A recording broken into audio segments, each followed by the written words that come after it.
Hello बेटो, कैसे हो? बढ़िया। तो आज का जो हमारा टॉपिक है वो है ओम्स लॉ, डेरिवेशन और न्यूमेरिकल, जो कि क्लास 10th के फिजिक्स के चैप्टर 1 इलेक्ट्रिसिटी से अभी चल रहा है। हमारा वही सीरीज चल रहा है इलेक्ट्रिसिटी, और हम लोग इसको जानेंगे। इससे पहले हमने इसके semiconductor, insulator, conductor, charge, electricity, current, voltage, potential difference और ये सब चीज़ों को कवर किया। तो आज हमारा टर्न है ओम्स लॉ का। तो स्टार्ट किया जाए। तो बेटा, सबसे पहले ओम्स लॉ क्या होता है? तो ओम्स एक जो है वो एक साइंटिस्ट का नेम है, ठीक है। पूरा नाम है जॉर्ज साइमन ओम्स करके, एक पूरा उनका नेम है जॉर्ज साइमन ओम्स, जिन्होंने एक लॉ दिया था जिसकी वजह से उनके नाम पे रखा गया ओम्स लॉ। तो आखिर ये लॉ किसी के था? तो जब वो अपने लैब में रिसर्च कर रहे थे करंट के ऊपर, पोटेंशियल के ऊपर, कि आखिर किसी कंडक्टर से करंट या पोटेंशियल पास होने पे आखिर उस कंडक्टर के ऊपर क्या असर पड़ता है, सराउंडिंग का, टेम्परेचर का, ये सब चीज़ों का। तो जब उसको कांस्टेंट कर दे तो उसको क्या होता है, जब उसको चेंज करते रहें तो क्या होता है, यानी कि जो फिजिकल अपीयरेंस चेंज है, जैसे टेम्परेचर, लेंथ, एरिया, ये सब चेंज करते रहें तो क्या होता है, और जब नहीं चेंज करते हैं तो क्या होता है। ये सब रिसर्च किया उन्होंने, इसलिए उन्होंने रिसर्च किया और इसको पता भी लगा लिया। इसलिए इस टॉपिक का नाम पड़ता है हमारा ओम्स लॉ। तो सबसे पहले ओम्स लॉ के इस पार्ट में उन्होंने बताया कि जब कांस्टेंट टेम्परेचर, यानी कि जब हम टेम्परेचर क्या रखें, कांस्टेंट रखें, यानी फिक्स रखें, और कुछ फिजिकल प्रॉपर्टी को भी हम लोग कांस्टेंट करें, फिजिकल कंडीशंस को भी क्या कर दें हम लोग, कांस्टेंट कर दें। फिजिकल कंडीशंस कहने का सेंस है कि ह्यूमिडिटी, एयर फ्लो, क्या कहते हैं, हीट वूट, टेम्परेचर, वो सब चीज़ को जब हम कांस्टेंट कर दें तो उन्होंने देखा कि वो एक कंडक्टर के अंदर जो पोटेंशियल फ्लो कर रहा था वो करंट के क्या था, डायरेक्टली प्रोपोर्शनल था। अब यहाँ पे एक नई चीज़ आई है बेटा आपके लिए। क्या है कि ओम्स ने देखा कि जब रिसर्च करे थे सब कुछ कांस्टेंट करके, तो उन्होंने देखा कि जो पोटेंशियल है वो करंट के डायरेक्टली प्रोपोर्शनल आ रहा है। इसका मतलब, इसको प्रोपोर्शनलिटी साइन कहते हैं। देखो बेटा, सबसे बता दूं मैं, इसको प्रोपोर्शनलिटी साइन कहते हैं,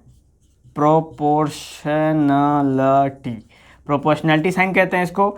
ये एक रिलेशन निकालता है, मैं दो एलिमेंट्स के बीच में, दो सब्सटेंस के बीच में रिलेशन दिखाता है। अगर ये डायरेक्टली फॉर्म में होता है तो अगर ए एलिमेंट इंक्रीज करता है तो बी एलिमेंट भी क्या करेगा, इंक्रीज करेगा, डायरेक्टली फॉर्म में होगा तो।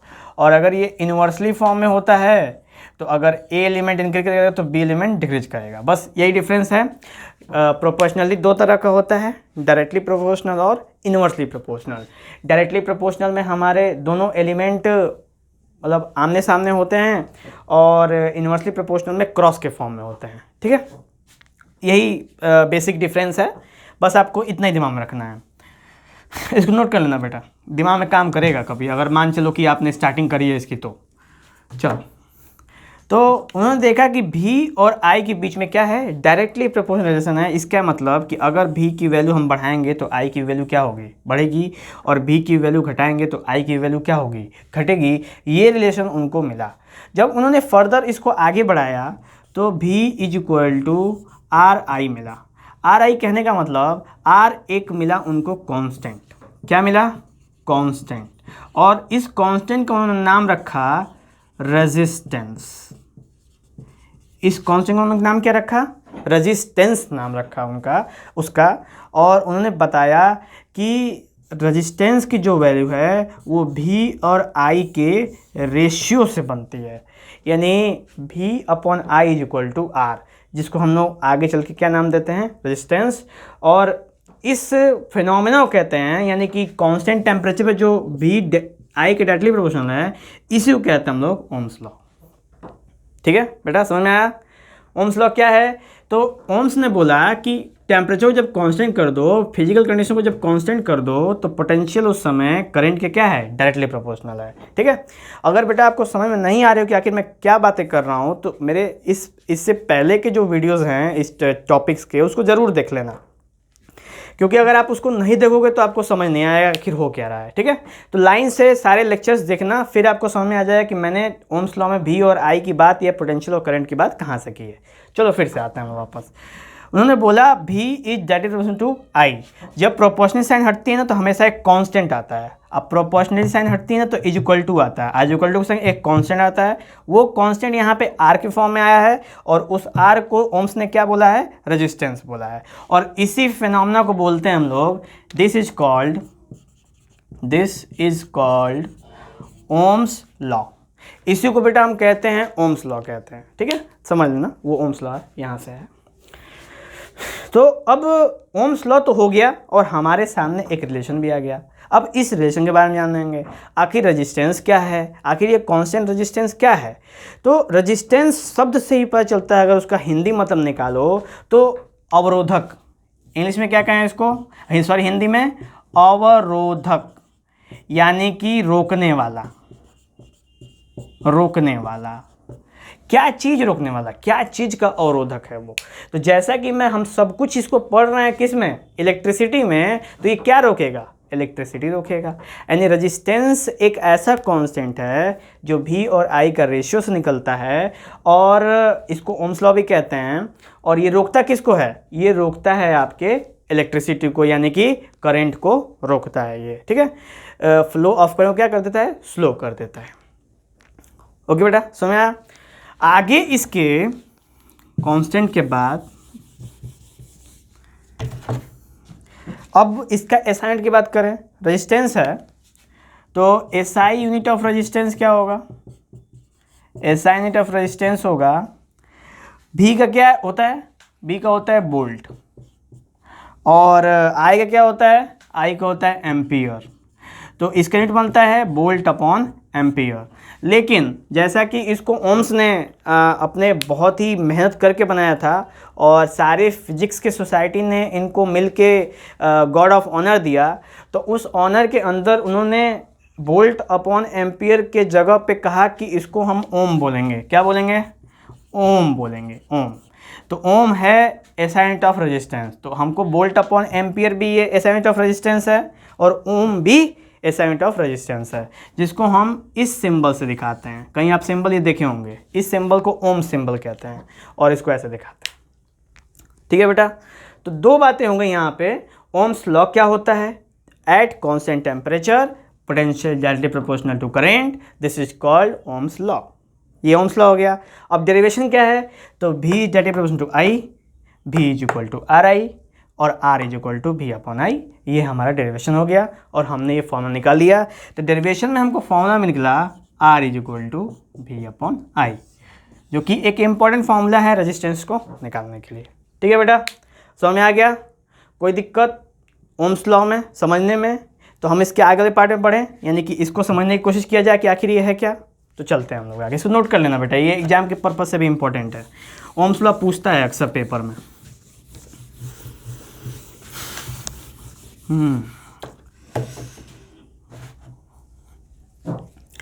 तो हमारे पास फॉर्मूला है R is equal to V upon I, जिसको कहते हैं रेजिस्टेंस, और इसका काम होता है टू रिड्यूस द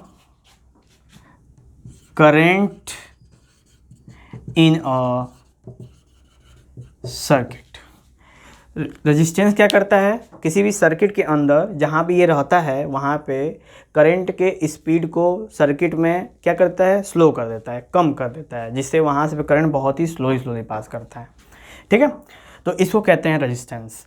अब ये रेजिस्टेंस है, तो रेजिस्टेंस एक और चीज़ है, इट इज़ अ फेनोमेना। क्या है ये एक फेनोमेना है, यानी कि एक हैबिट है। ठीक है, एक प्रॉपर्टी है किसकी, किसी भी कंडक्टर की। किसकी प्रॉपर्टी बेटा, किसी भी कंडक्टर की।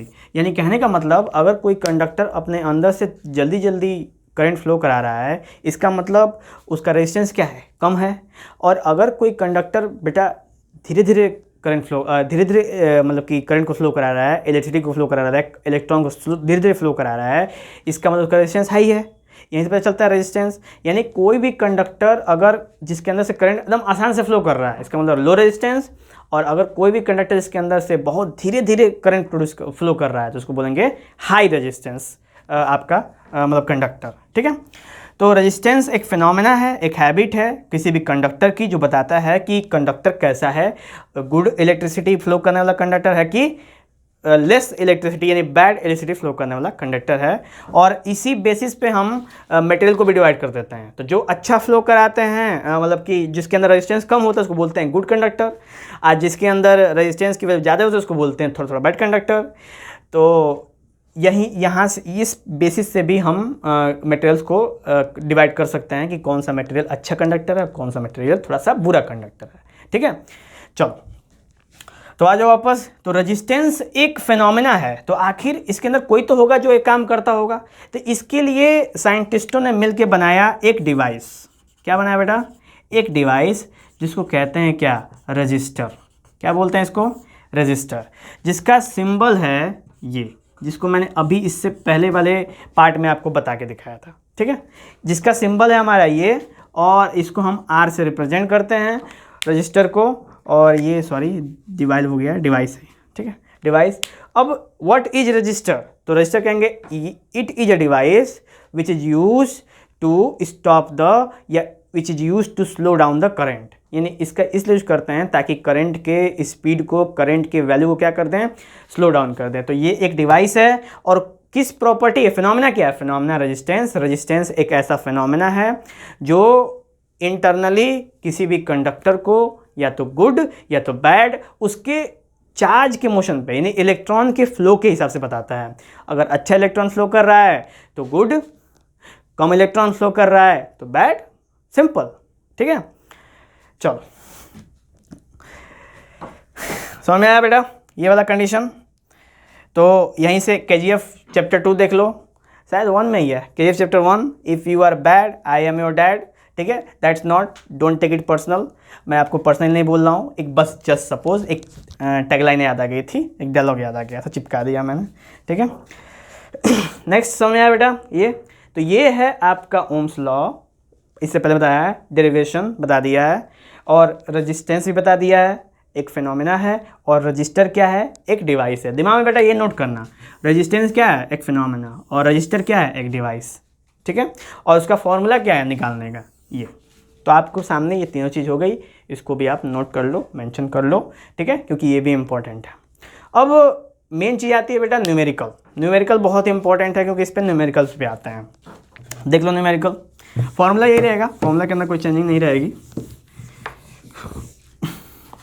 मान लो एक क्वेश्चन है, क्वेश्चन क्या है कि एक कंडक्टर है, उस कंडक्टर से हमने 220 वोल्ट का क्या लगा दिया है? पोटेंशियल, यानी V = 220 वोल्ट, और जो उसमें से करंट फ्लो कर रहा है I = वो कर दिया हमने 11 एम्पियर।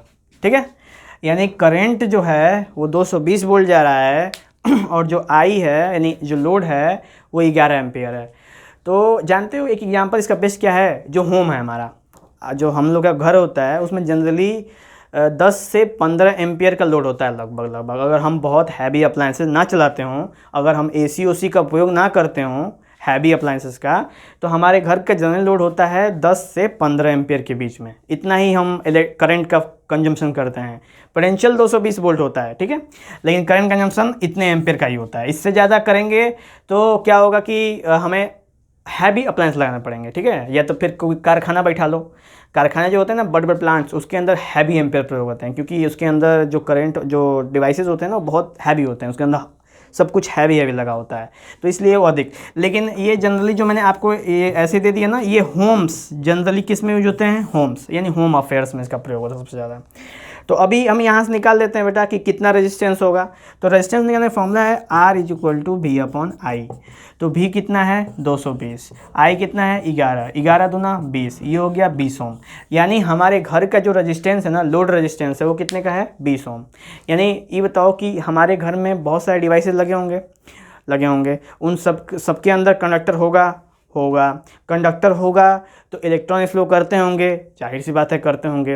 इलेक्ट्रॉन फ्लो करते होंगे तो या तो स्लो करते होंगे तो तेज करते होंगे, तेज करते होंगे तो गुड कंडक्टर, स्लो करते होंगे तो बैड कंडक्टर। तो वो बताते हैं कि देखो रेजिस्टेंस क्या है, 20 ओम है, यानी कि हमारे घर का जो लोड है कितना है, वो 20 ओम है। और करंट कितना गेन कर रहा है, 11 एम्पियर। पोटेंशियल जाते 220 वोल्ट होता है। हमारे घर में जनरली मैक्सिमम क्या है, इंडिया में 220 वोल्ट के पोटेंशियल का ही करंट, 220 वोल्ट पोटेंशियल ही हमारे घरों में आती है, ठीक है। 220 वोल्ट का पोटेंशियल से ही हमारे घर में आते हैं। और मैक्सिमम आप देखोगे ना, बहुत से जो अप्लायंसेस अगर आप खरीदोगे, चार्जर खरीदोगे, मोबाइल खरीदोगे, बैटरी खरीदोगे, टीवी, DTH, फ्रिज, ये सब खरीदोगे तो देखो पीछे लिखा होगा, गौर करना, पीछे स्टिकर लगा उस पर लिखा होगा 220 वोल्ट या 250 वोल्ट, ठीक है। तो ये बताता है ना कि यहाँ से इससे इसके बीच में ये ऑपरेट हो सकता है, यानी 220 वोल्ट लिखा है तो 220 से 250 वोल्ट के बीच में ये डिवाइस चलेगी। अगर वो 300 वोल्ट हो जाए तो डिवाइस चलेगी नहीं, चलेगी, वो उड़ जाएगी, ठीक है, क्योंकि उसका जो लिमिट बनाया गया है वो बनाया गया है 220 वोल्ट से 250 वोल्ट। तो ये जो होता है, यही चीज़ आपको देख सकते हो इसके अंदर। तो यहाँ से हमने निकाल दिया रेजिस्टेंस निकालने का फॉर्मूला समझ में आया। और एक देख लो, मान के चलो कि 12 वोल्ट है आपका पोटेंशियल और करंट है आपको 6 एम्पियर, तो बताएगा बेटा रेजिस्टेंस कितना है, तो बोलोगे 2 ओम, 2 ओम का रेजिस्टेंस है, ठीक है। तो ये भी हो गया 12 वोल्ट 6 एम्पियर, तो हमको पता चला 2 ओम का रेजिस्टेंस उसके अंदर है। तो उसके अंदर हम 2 ओम का लोड रेजिस्टेंस डाल देंगे कम से कम, यानी मिनिमम 2 लोड से हमको ऊपर ही करना पड़ेगा। 2 ओम से नीचे करेंगे तो बैटरी शॉर्ट होने का खतरा है, हमको हमेशा 2 ओम से ऊपर ले जाना पड़ेगा, ठीक है। यही बताता है हमको कि आप देखो 20 ओम का लोड है हमारे घर में, तो हमें बताता है कि 20 ओम का डिवाइस हम यूज कर रहे हैं, ठीक है।